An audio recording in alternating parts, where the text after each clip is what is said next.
무더운 날씨가 이어지고 있습니다. 간혹 내리는 비로 더위를 식혀주고 있지만 북태평양 고기압 세력이 강해 올 장마는 언제 시작될지 기약이 없습니다. 여수 만흥 택지 개발 사업이 난항을 겪고 있는 가운데 주민과 토지주택공사가 한자리에 만났습니다. 개발에 대한 주민들의 불안이 여전한 가운데 원만한 택지 개발까지는 넘어야 할 산이 많아 보입니다. 해나 물돌목에서는 낚싯대로 숭어를 잡지 않습니다. 뜰채로 퍼올리며 한가득 숭어를 낚는 현장 취재했습니다. 여러분 안녕하십니까? 금요일 밤 여수 MBC 뉴스데스크입니다. 이달 들어 광주와 전남 지역 낮 기온이 크게 오르면서 본격적인 여름 날씨를 보이고 있습니다. 아직까지 장마 소식은 없는 가운데 올 여름은 평년보다 조금 덥겠습니다. 강서영 기자입니다. 지난 8일 순천의 낮 최고 기온이 32.9도를 보였습니다.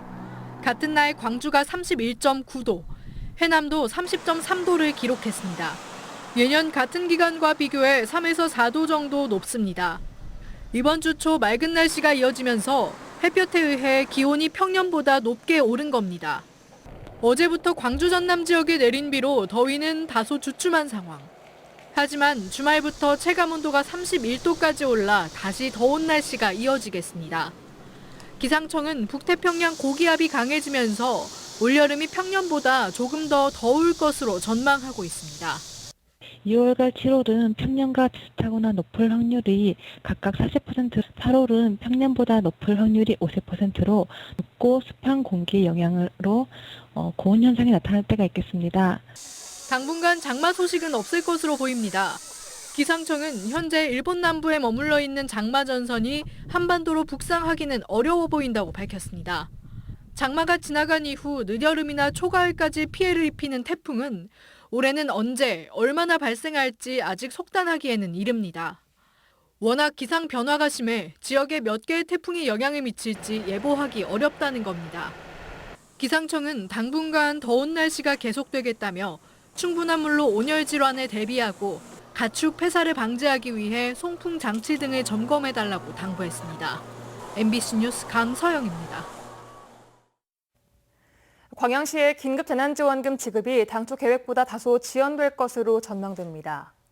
광양시는 코로나19로 위축된 지역 경기에 새로운 활력을 불어넣기 위해 올해 초 모든 시민들에게 긴급 재난지원금을 지급하기로 했지만 2020년도 예산 결산을 통한 올해 추가 재원 확보 방안 마련이 지연되면서 아직 관련 예산 편성을 하지 못하고 있습니다.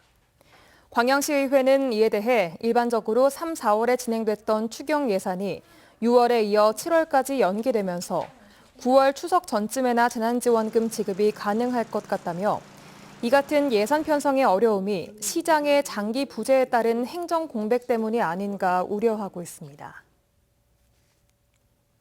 문재인 대통령이 COP28 한국 유치 의사를 공식적으로 밝힌 가운데 남해안 남중권 유치위원회가 오는 11월 영국 회의 참석 등 적극적인 유치 활동에 나서기로 했습니다. COP28 유치위원회는 오늘 전남도지사와 여수시장, 영호남 유치위원들이 참석한 가운데 집행위원회 정기회의를 열고 영국 글래스고에서 열리는 COP26 참석과 홍보, 기후변화 대응 실천 캠페인 전개 등 올 하반기 추진 계획에 대해 논의했습니다. 위원회는 특히 탄소 중립 실천과 홍보를 위해 자치단체, 교육청, 기업 등과 함께 일회용품 줄이기 운동을 전개하고 영호남이 함께하는 탄소 사냥꾼 활동과 기업의 탄소 감축 계획 발표 등을 주요 사업으로 계획하고 있습니다. 주민 반대로 벽에 부딪혔던 만흥 택지 개발 사업이 환경영향평가 설명회를 시작으로 어렵사리 첫 발을 뗐습니다. 앞으로 사업 추진을 위한 대화와 협상의 길이 열려서 다행이지만 주민들의 걱정과 반발은 여전해 아직은 갈 길이 멀어 보입니다. 최우식 기자가 보도합니다. 여수 만흥 공공지원 민간임대주택 공공촉진지구 개발 사업이 새로운 국면을 맞고 있습니다. 사실상 첫 행정 절차였던 환경영향평가 설명회장 분위기는 주민 반대에 부딪혀 팽팽하게 대립했던 이전과는 사뭇 달랐습니다. 1시간 반가량 진행된 설명회에서 주민들은 토지 이용 계획에 대한 실질적인 요구사항을 제시하고 사업 시행자인 토지주택공사도 수렴된 의견에 대한 성의 있는 답변을 약속했습니다. 제가 분명히 요구하고 싶은 것은 단독 2와 3은 2주택지로 확정 지어주시고 거기에 부족한 것은 단독 블록형을 지금 그 의견을 수렴해가지고 저희가 관련 담당 부서하고 이야기를 해서 그 결과를 위원장님 통해서. 그러나 주민들의 걱정과 반발은 여전했습니다. 일단 보상 문제에 대한 불안감이 컸습니다. 토지 보상은 어느 정도나 받을 수 있을지, 집 한 칸은 마련할 수 있을지가 걱정입니다. 또 어업 보상은 어떻게 이루어질지, 생계 대책이 사라지지 않을까 노심초사였습니다. 택지 경계 밖의 주민들도 아파트 숲이 들어선 이후의 삶이 걱정되기는 마찬가지입니다.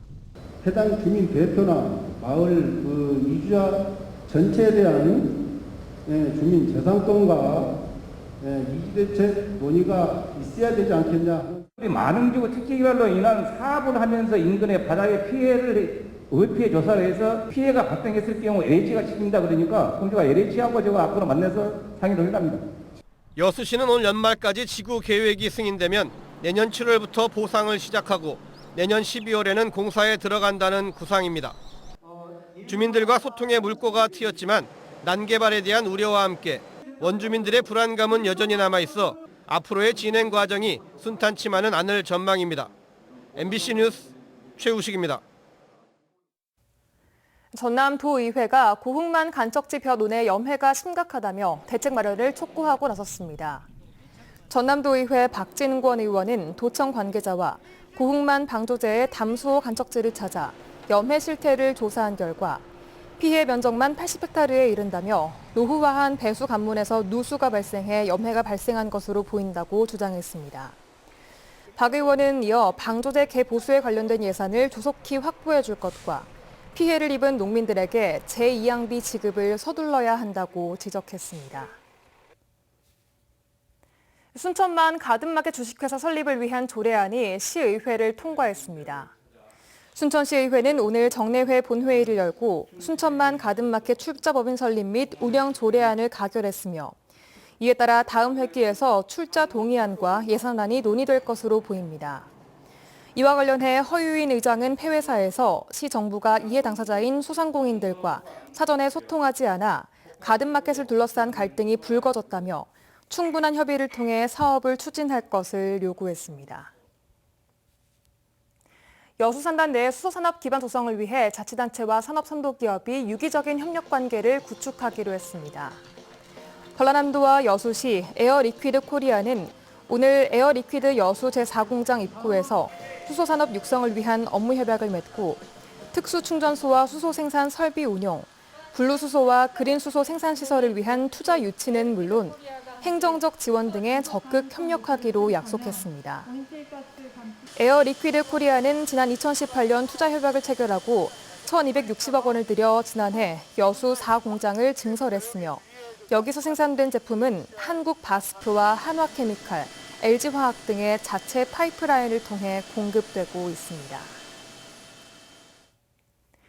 명량 대첩지로 유명한 해남 울동목에서는 이맘때면 산란철을 맞은 숭어떼가 몰린다고 하는데요. 뜰채로 한번 퍼올리기만 하면 펄떡이는 숭어를 잡을 수 있을 정도라고 합니다. 김한수 기자가 보도합니다.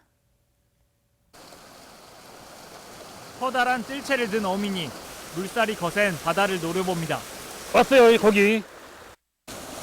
물살을 향해 뜰채를 휘두르자 펄떡이는 숭어가 올라옵니다. 뜰채 한 번에 2~3마리씩 2시간 만에 한 통 가득 숭어가 잡힙니다.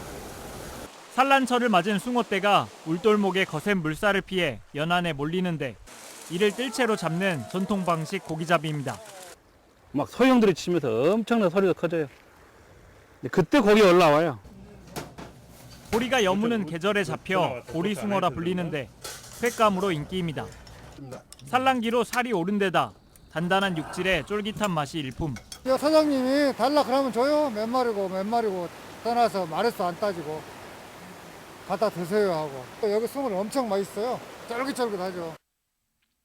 해남 울돌목의 이색적인 뜰채 숭어잡이는 다음 달 중순까지 이어집니다. MBC 뉴스 김한수입니다.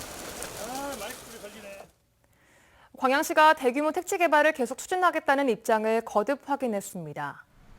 광양시는 시의 주택 보급률이 100%가 넘는 상황이지만 최근 1인 가구가 늘고 있는 데다 20년 이상 오래된 주택 비율도 55%를 차지하고 있다며 택지 개발 사업은 계속 추진돼야 한다고 밝혔습니다.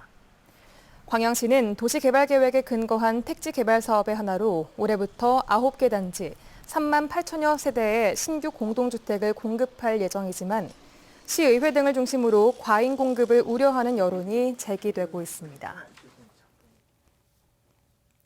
포스코 광양제철소가 기력발전 설비를 통해 개선을 통해 에너지 절감에 성과를 거두고 있습니다.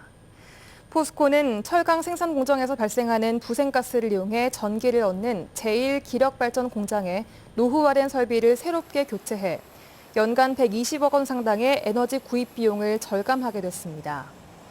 이번에 설비를 개선한 기력발전을 포함해 부색 복합발전과 LNG 복합발전 등을 통해 제철소에서 필요로 하는 전력의 95%를 자체적으로 충당하고 있습니다. 광주경찰청 부동산 투기 특별수사대는 농지법 위반 등의 혐의로 기성용 선수의 아버지 기영옥 씨를 불구속 송치했습니다. 기성용 선수에 대해서는 아버지에게 돈만 보냈다는 진술을 뒤집을 만한 증거를 확보하지 못해 불송치 결정을 내렸습니다.